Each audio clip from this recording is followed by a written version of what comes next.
You found Queen Bee Crafts, my channel all about my crafting life. My name is Eve, my pronouns are she, her, and today is Flosstube episode number 32. Today is April 5th, 2026. Happy Easter. This video won't go up on Easter, at least I don't think it will, but I am recording this today on Easter. And so I am very thankful. I hope you all are having or have had a very blessed Easter. I have finishes and WIPs today, keeping the streak going of no starts yet this year. We'll see how long that lasts. I have several pieces that I have kitted up and they're waiting in the wings, so they might get started this month. I might wait until June, halfway through the year. We'll see, but without further ado, the first finish that I have today is He Is Risen. So very apropos for showing today. This one is by A New Creation Studio. I found her on Etsy. And here is my finished piece. I might have to adjust my lamp right there because that's kind of bright.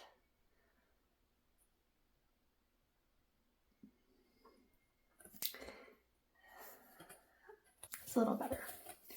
So this one I stitched on 36 count American Chestnut from R&R Reproductions. 1/2 with, I think it's Classic Colorworks Sacred Garden. I don't know if you could tell in the pattern, this cross is filled in. I liked it lacy and open like this. Also the fact that I really mentally capacity just wanted this one to be done. The thought of doing that much fill-in kind of just wasn't a vibe. So I'm leaving it like this. I think it looks really pretty. Words today seem to be getting stuck, so my apologies. I do have a question / looking for a suggestion. I have ironed this piece several times with steam, without a little bit of steam. How do you all get wrinkles and hoop marks out of linen without soaking it? Because if I soak this fabric, it's not color fast. Thoughts?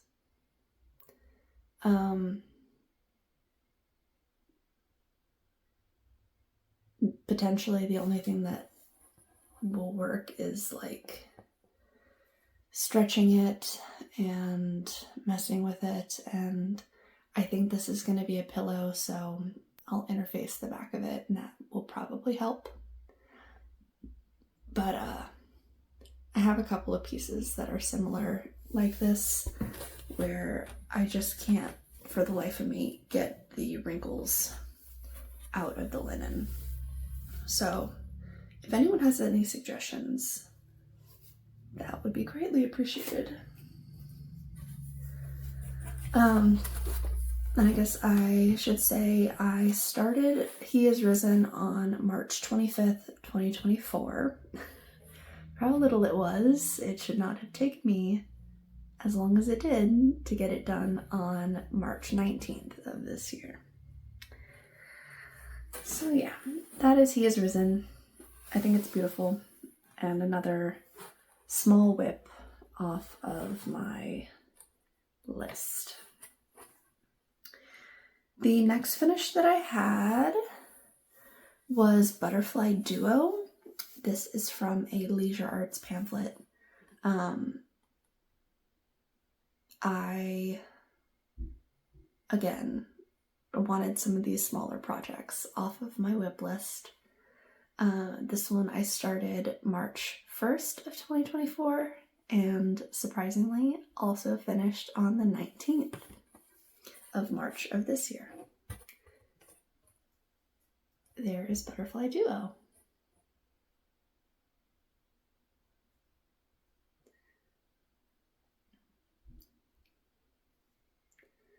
This is another piece that I decided I wanted to leave off a couple of things just to simplify it a bit.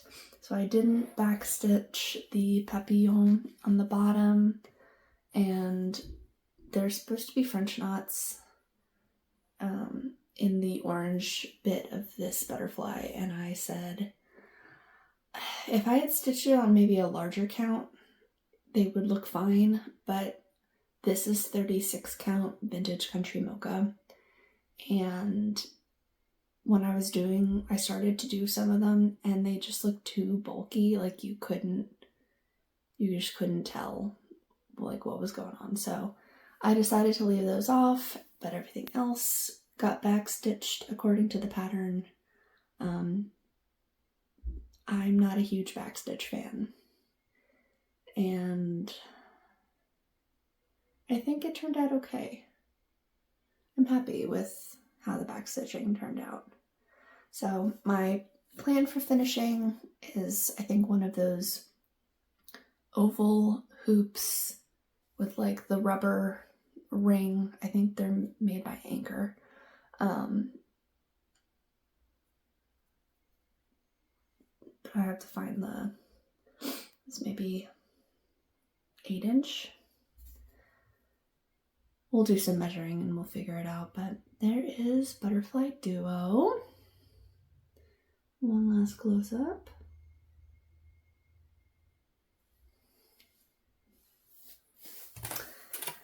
Alrighty.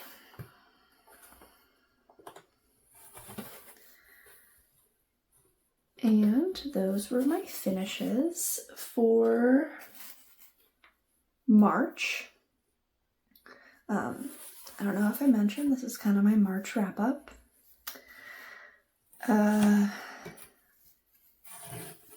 And I'm excited for April.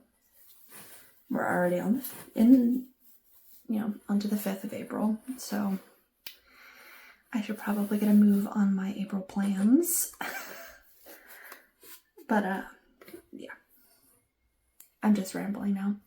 Let's talk WIPs, works in progress. I have 1, 2, 3, 4, 5 WIPs to show you. 2 that I stitched for WIPGO, 1 I stitched for Sal a Month, and 2 just because I was feeling it. The first one was a call for WIPGO in March, and it's No Time Like the Present by Modern Folk Embroidery. Here is where it was the last time that I showed it to you. Here is where it is now. It is so large, it's hard to even really show. I worked all down in here, so.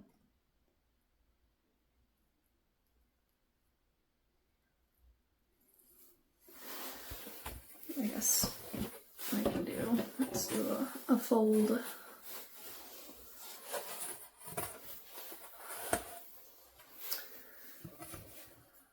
Very poor folding job on my part. This video is a little chaotic. Okay. I'm stitching this one on 18 count, very light pewter, Ada from WIPGO,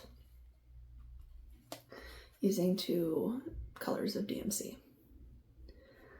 And I now have the full width down here. So I do have 3 corners done. I am going to work my way border-wise back up to the top.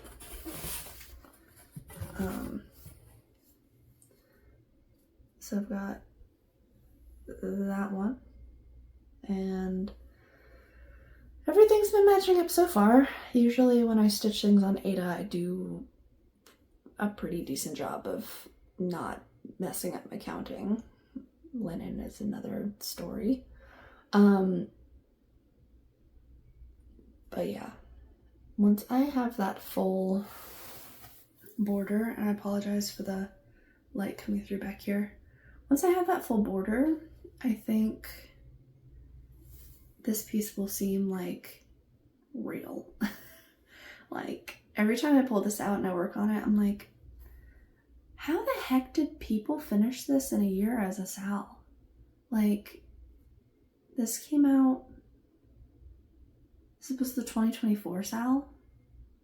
I think I started it on New Year's Eve 2023, and I'm like, I don't think I'm even halfway yet. Crazy. But yeah, that's No Time Like the Present. I really still love my color choices here.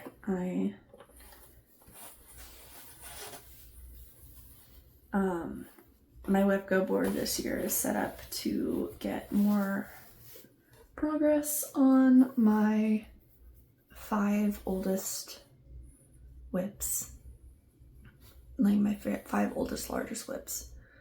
So I think I'm going to do that again next year, but I might change my stitch counts. TBD. Alrighty.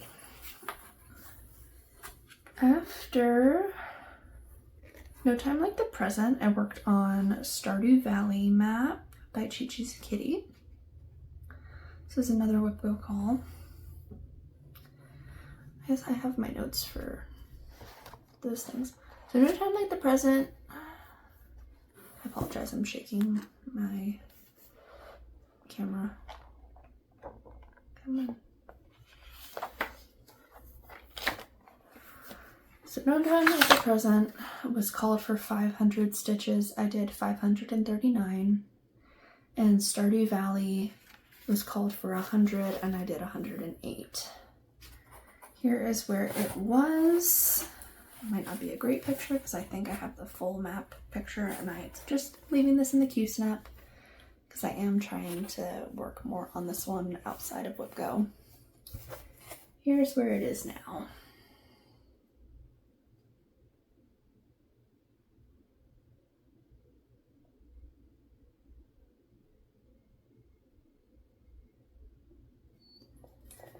I'm stitching this one on 16 count easy grid from Zweigart, 2/1, full cross, call for DMC. I don't know how good I have been at telling you the information, but yeah, I think I was finishing this last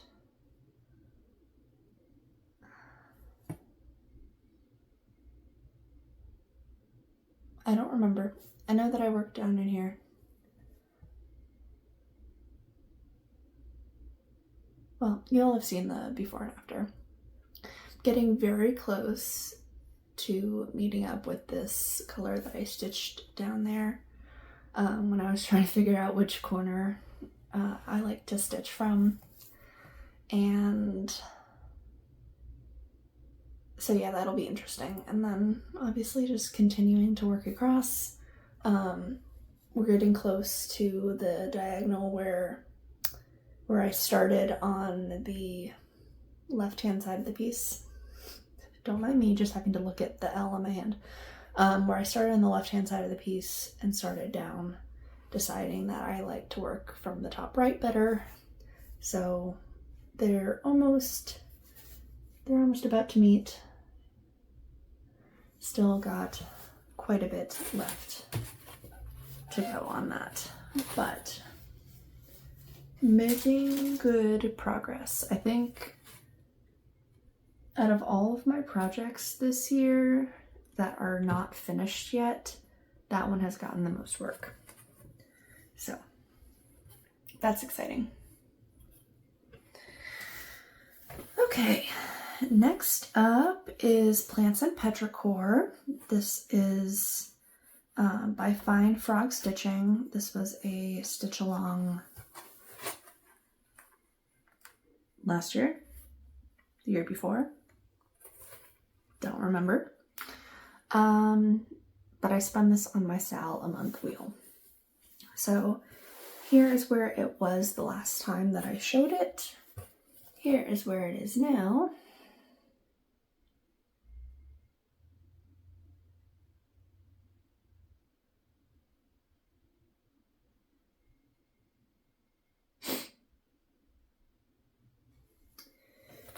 This one is getting stitched on 20 count Ada from Fiber on a Whim in the color Malachite.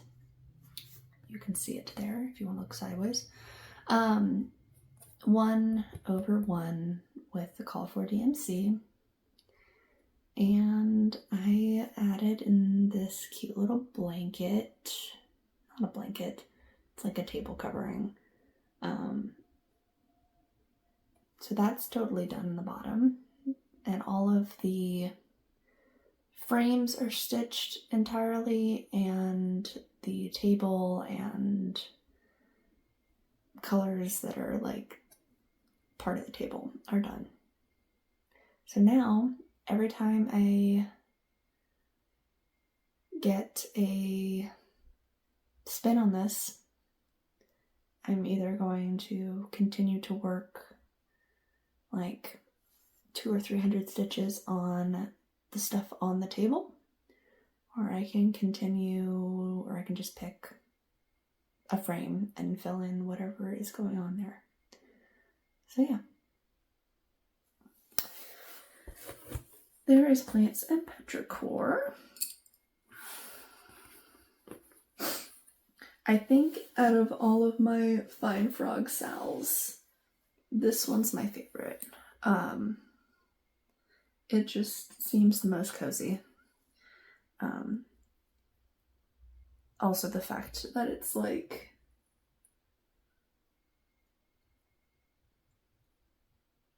I don't know, I really like the green fabric too. Who knows why I'm drawn to it so much, but that is that. Next is Scissor Sampler from Tellin Emblem. This one I just got a wild hair. I wanted to stitch on it. Actually, no, I know what was going on. I was stitching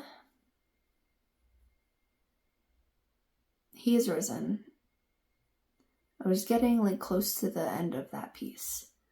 And I was like, I'm kind of getting bored of working on this. What do I do? So I pulled out my tiny decisions wheel that has all of my WIPs on it, and I was like, we're just gonna switch it up from what I had originally planned to do, and spun that wheel. It picked Scissor Sampler, so I was like, I haven't touched that one in a while. Great, we'll get some more work on it. So I pulled out Tellin Emblem's Scissor Sampler. Here's where it was. Here's where it is.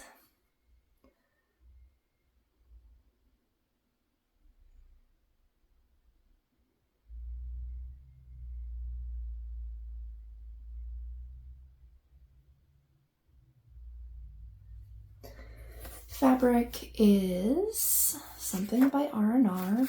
It's Winter Brew, 36 count. I'm using the Called for DMC, and then there's a couple of fancy flosses, I think they're weeks, that are called for in the pattern. When I originally kitted this up at Dying to Stitch. I just forgot the name of my last LNS. In Virginia Beach, I pulled the called for flosses, then went down their Gentle Arts and Classic Colorworks walls and was trying to match up the best that I could. There were two that I couldn't find good matches for, and those I'm using the DMC, and it's, I think, predominantly in the alphabet, the alternating dark blue and purple. So I think you'll have seen in the before and after, I made significant progress on this one. Even though I only worked on it for like 3 days, honestly, if I just pulled this out and worked on it for like a week, I probably would get it done. But I'm too ping pong around what I want to do, so I know that I'm not going to be able to stay focused on this long enough to get it done, but I did make good progress. This one I have kind of recharted as well, and I did go in, I have the paper pattern, I went into Stitch Fiddle, and I made it digital for my own personal use. And then in there I was able to move some stuff around, like pretty sure these motifs, I had tried to rechart on the paper copy and I just could not tell. So those are in now digitally, and now they'll be all 4 corners. So moving those around meant that I had to move some of the other things around.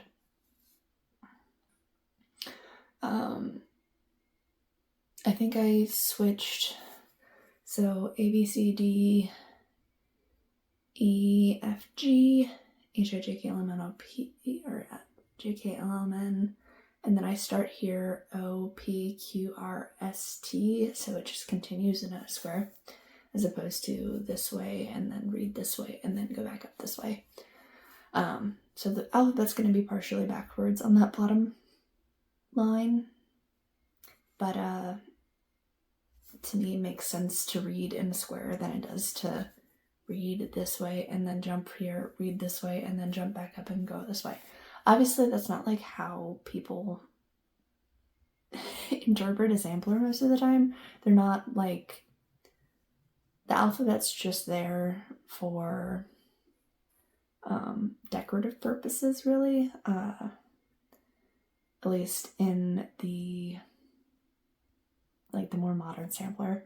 I'm sure you know why little girls stitched samplers, was to help them learn to read and write, which is why there are always alphabets on reproduction samplers, because they are practicing their letters.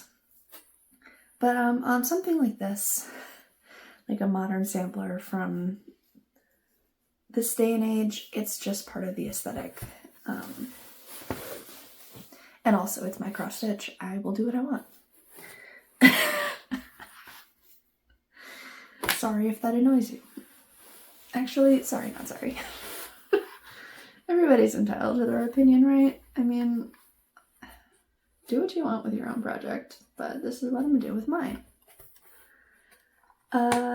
Anyways, tangent over. Last project that I worked on was not March, was just the very first couple of days of April, because I didn't get a chance to work on it in March, so I do need to put in like double the amount of what I would have worked on in March and then also in April, and that's for Rainbow Crossing from Silver Creek Samplers. This one, I still have quite a bit left to do, and I'm hoping to get it done by middle to end of June to coincide with the 10-year anniversary of my first dog's passing. I loved her so much. So it is going to be kind of bittersweet when I finish this piece, and I'm hoping to get it done right around that day. And she was just such a sweet dog. Oh, my Tilly.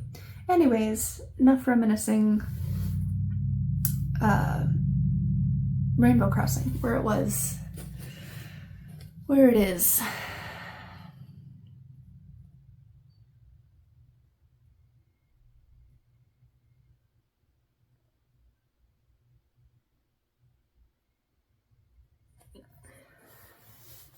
This one I'm stitching on 18 count Mystic Rain with the call for DMC 2/1.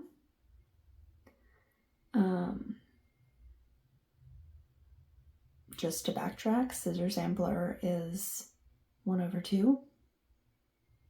Because I don't think I said that. I know I said the fabric though.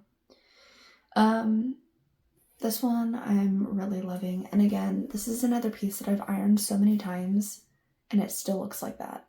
Like that's wrinkle. I can feel it. That's not modeling. How do I get those out?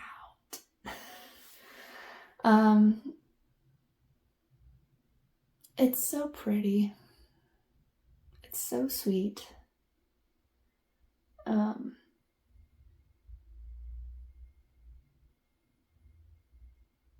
No notes. That's all I have to say about it.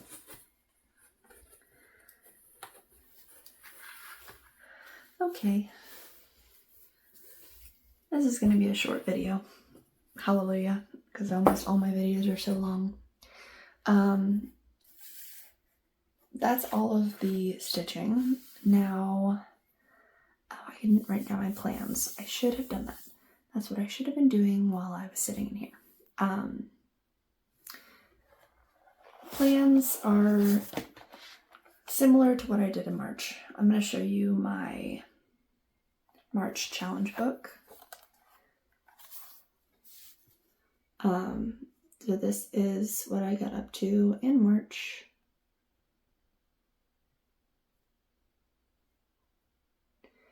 And April is fun because WIPGO 13 got called. And 13's not a free space for me. 13 is a project for 300 stitches. So I have 3 WIPs to work on, each 300 stitches a piece. Somehow it called all of these things that are in a row for me, which was interesting. So Candy, Stardew Valley, and Pokey All are going to get worked on in April. And then I Spy. Most of the I Spy and the Acrostic are just fun for me to try and figure out what I can fit in there after I'm stitching the stuff that I've planned to work on. But there are a couple that I think I want to specifically pull projects out for, because I was only able to fill in 2 I Spy prompts last month. But the Sal month is the Empyrean Sal from Forbidden Fiber Co. And I'm excited to pull that one back out and put some work into it. I want to say I'm almost finished with the first part. I think, so it's like a bar of words, right? I think I finished all of the top line of words, and there's a single stitch border on top of that. I think I finished that part. It's the second line and that single stitch border underneath that I need to finish. So yeah, that's what I would like to try and do for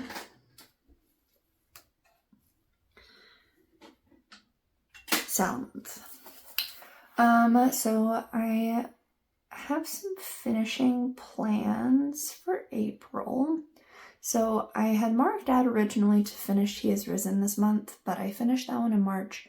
So I might move Busy Bees to finish this month.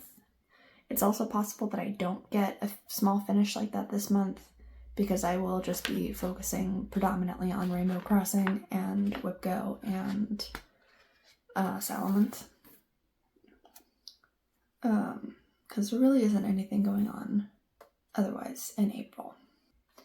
So that is April plans. I didn't show it, but I do need to work on and finish the couple of round robin Rosetta squares that I've got going. So that should be priority, I think, for this month, so I can at least get one shipped out. Because I think August is the 2-year anniversary of us starting this round robin. So it's been a long time coming. We're getting close, but still have several squares left to do. I would like for it to try to not hit much longer than that, but we'll see. I think that's all the plans I have. Oh, the other plan that I have is finishing gift stitching, and so I can get that taken care of. And once it's totally finished and gifted, you will all see pictures. So I'm excited to share that piece with you. I'm looking at it, it's sitting right over there. And that'll be fun. I think that's all of my plans. We'll jump into acquisitions. If you're not a fan of watching haul or you don't feel like being enabled, I don't have a ton, but if that's not for you, I will let you go. Thank you so much for hanging out with me today. If you liked what you saw, please consider subscribing, liking the video, leaving me a comment what you're working on in April. Are you participating in WIPGO? What projects got called for you? And if you have any other thoughts about spring, Easter, leave me a comment down below. But if you're going to hang out for the rest of this video, acquisitions, and I have some books and a little bit of knitting to talk about, hang on, here we go. So the first part of these acquisitions is my month of Mosale silk purchases. Not quite as many as there have been in the past, but the ring does look like this.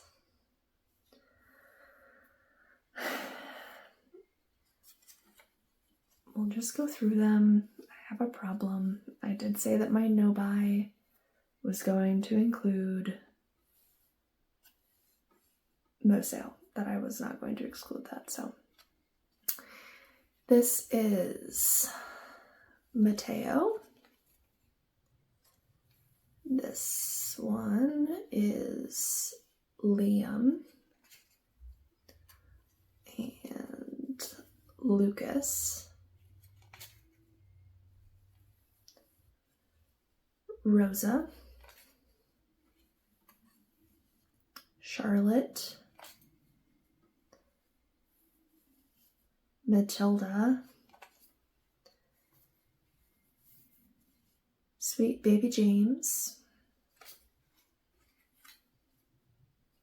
And she did, I don't know if this one was in that collection, but names inspired by Taylor Swift albums, or Taylor Swift songs, I should say. I'm not a total Swiftie. There are certain songs that I like, but y'all can tell me if these are Taylor Swift songs or not. So, Exile. Pretty sure this one is Forever and Always.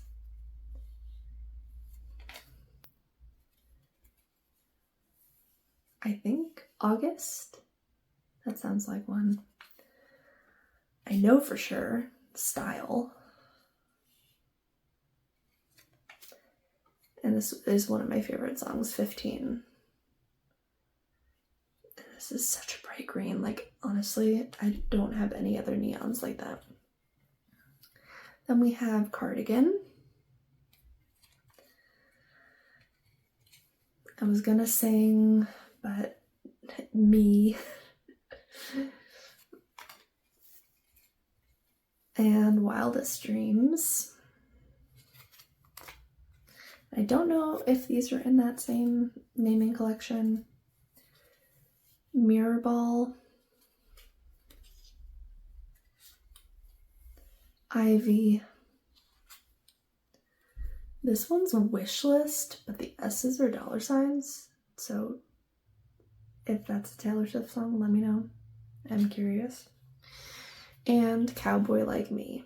I am super excited for this yellow. I think it's going to work great in a pattern that I was just recently kitting up. So that's all my Mo sale.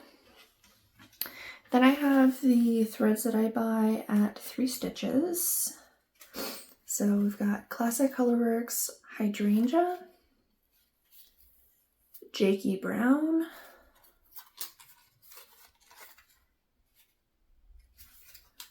Just Rust, Jolly Holly, and the coolest out of the bunch, Key Largo. And then Gentle Art, Orange Marmalade, Otter Creek, Peach Ice Cream, Peacock, and Pebble.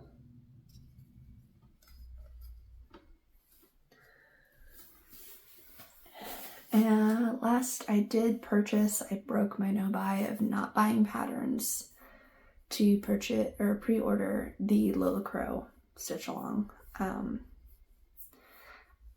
I told myself I wasn't going to do it, and then she released a sneak peek, and I was like, I think I have to.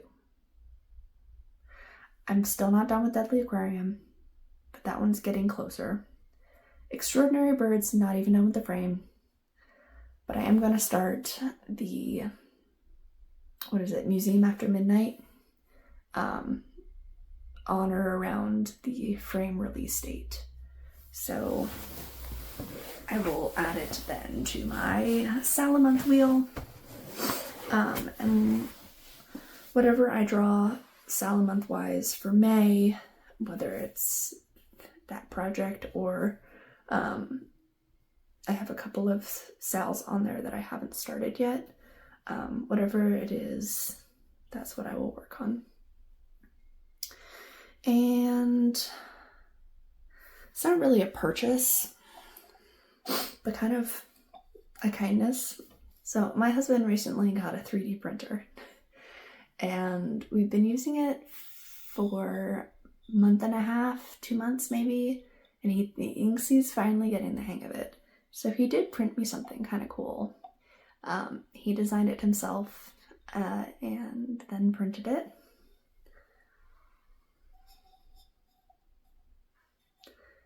I can't even figure out a good way to hold this. It's a scissor spool, but it is 3D printed.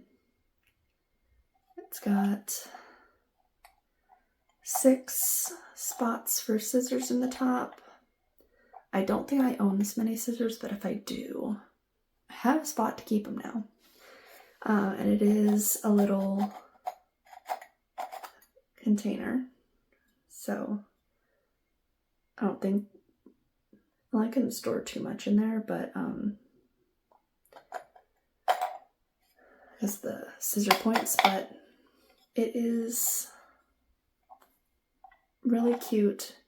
We did a lot of math to try and figure out, but I think I can fit a tiny town on 40 count around here. I think that's what we tried to figure out. Obviously, because I didn't want this to be huge, but I'm super happy with how this turned out. So it just sits on my table next to me. I don't reach for those scissors all the time. I do have one It's the same kind of scissors as these that I keep in my stitching case. But every once in a while, it's really pretty. I just admire my scissors. And yeah, that's all I've got. Things that I've acquired. Books. Let's go ahead and jump into those. I read 2 books in March. Finished 2 books in March. Reading currently 2 more. And I will talk about those once I finish them. The first book that I read in March was My Lady Jane by Cynthia Hand. This could be a contender for one of my favorite reads for this year. I listened to it on audiobook, and the narrators were so funny. It was so fast-paced, and like the fantasy, but like historical fantasy, I guess, is a good way to describe it. Like, it uses people and places and stuff that happened during the reign of King Edward, but it incorporates a lot of the fantasy magic stuff into that time period. And it was just super fun and kind of convoluted. The characters' names, the ones that were not like based off of historical people, super funny. I really, really liked it.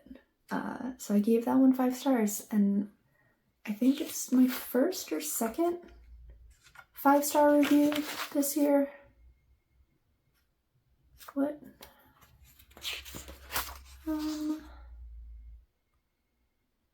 Yeah, I think it's my first 5-star review this year. Which is surprising because I read 2 really good Kate Quinn books, but they just didn't spark the same like amount of joy in me that this one did. So, yeah, highly recommend if you haven't already read My Lady Jane. And there is a series that was made on Prime, I think, maybe, or a movie is coming out. Don't quote me on that. You can look up My Lady Jane and find that information.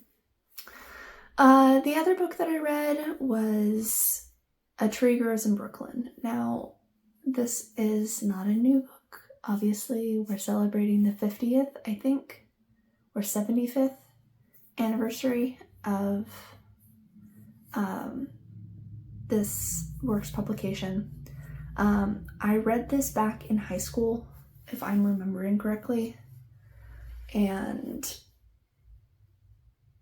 really none of it stuck. And I think when you're in high school and you're thinking about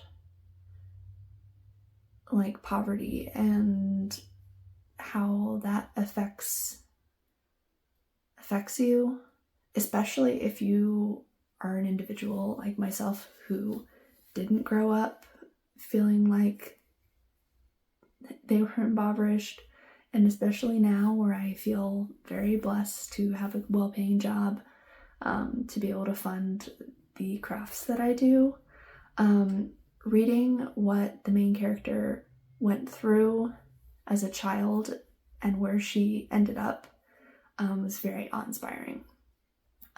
And my grandmother, although several decades later than when this book takes place, also grew up in Brooklyn during World War II. I know that for sure. It just made me try to imagine being her and what my life would have been if I had grown up in different circumstances. And yeah, it's a classic for a reason. I think everyone should have to read it just to change their point of view on certain things, certain people. Yeah, that's all I'm gonna say about it. That one I did also give 5 stars, so 2 5-star reads in March. Pretty darn good. I don't have anything new sewing wise, but I do have some stuff to show you knitting wise. So knitting socks they might be the death of me. So I've shown this sock before, right?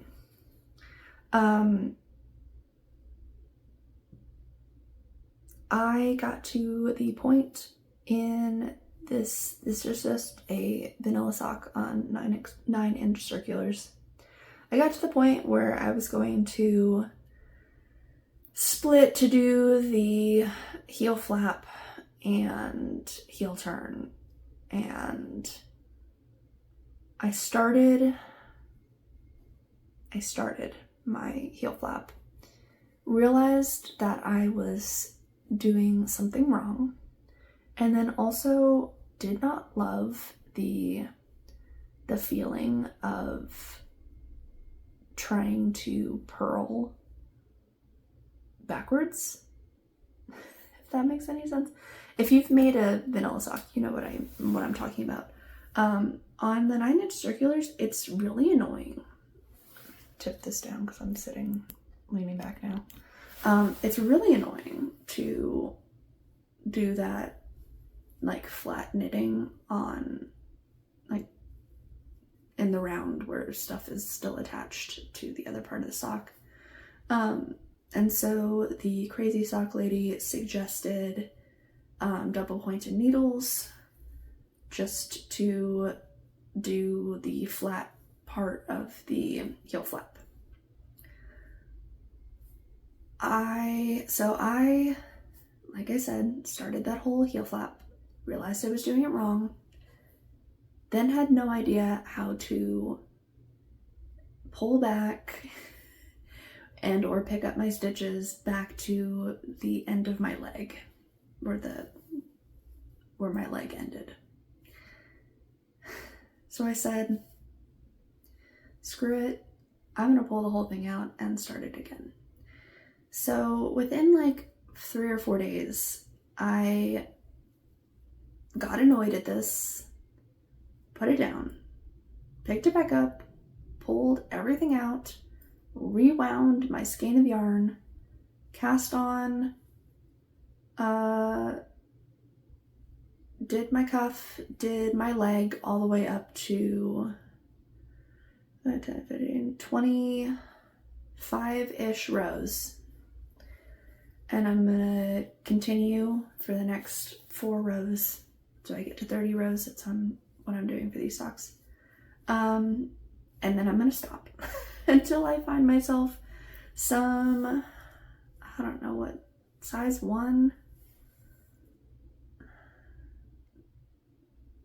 These are 1.5, so 2.5 millimeter DPNs. If anyone has any suggestions as to where I can find semi-affordable DPNs in that size, preferably where I don't have to buy 5 of them, because I'm literally only going to use them for socks. I have other needles in the round, my other corded needles. I don't have any desire to use DPNs for things in the round. So I'm literally just going to use them for socks. So if anyone has recommendations for where I can get 2.5 millimeter needles, or if you would like to be kind and I will purchase 2 from you, or if you want to lend me 2, I would greatly appreciate it. This sock will get back to that point and just hang out until I can acquire those double pointed needles. Yeah, that's all I've got to say about this guy.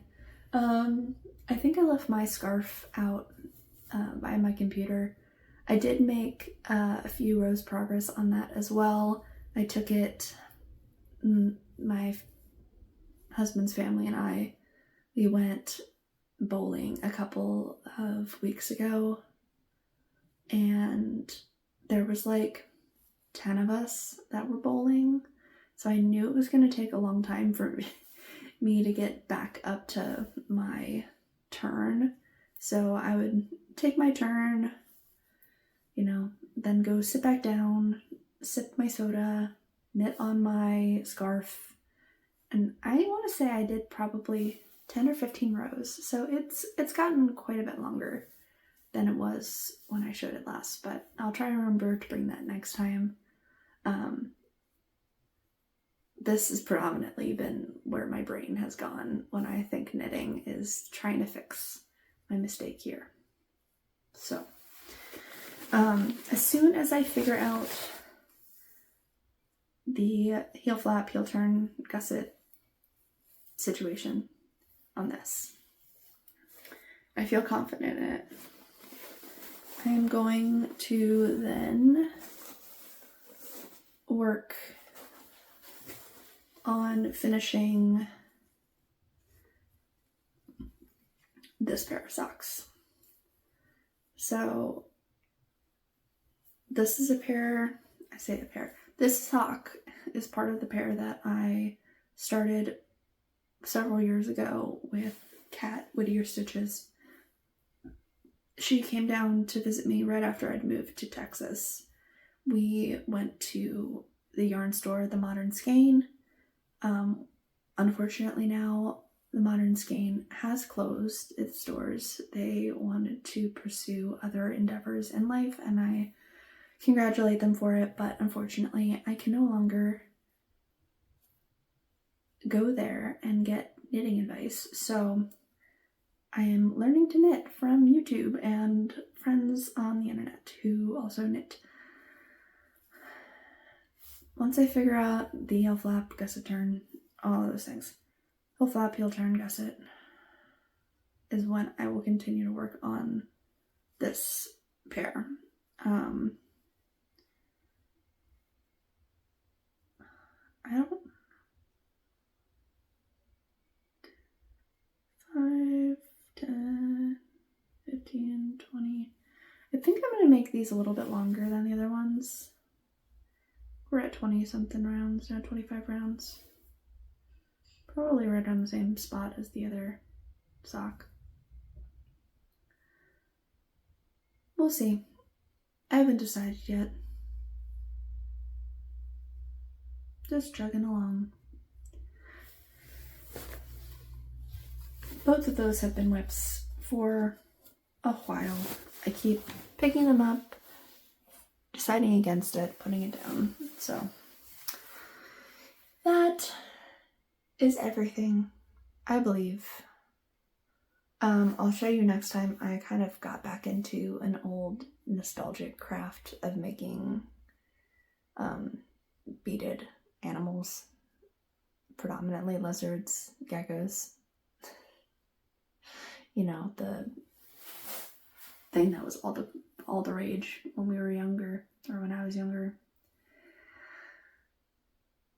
And I love them. I would like to continue to make more, and we'll see. They might turn out to be little gifts or giveaways at some point. Haven't really thought that much. I think I should stop talking now. I said this was going to be a short video. We're at almost an hour. Thank you all so much for watching. I really appreciate it. Again, I wish you all a happy Easter, or hope you had a happy Easter, I should say. And yeah, enjoy the month of April, I will see you back at the end of this month or the beginning of May. Do have a trip planned for the end of April, beginning of May, so we'll see when my video best fits in. So I will catch you all then. Until next time, happy stitching.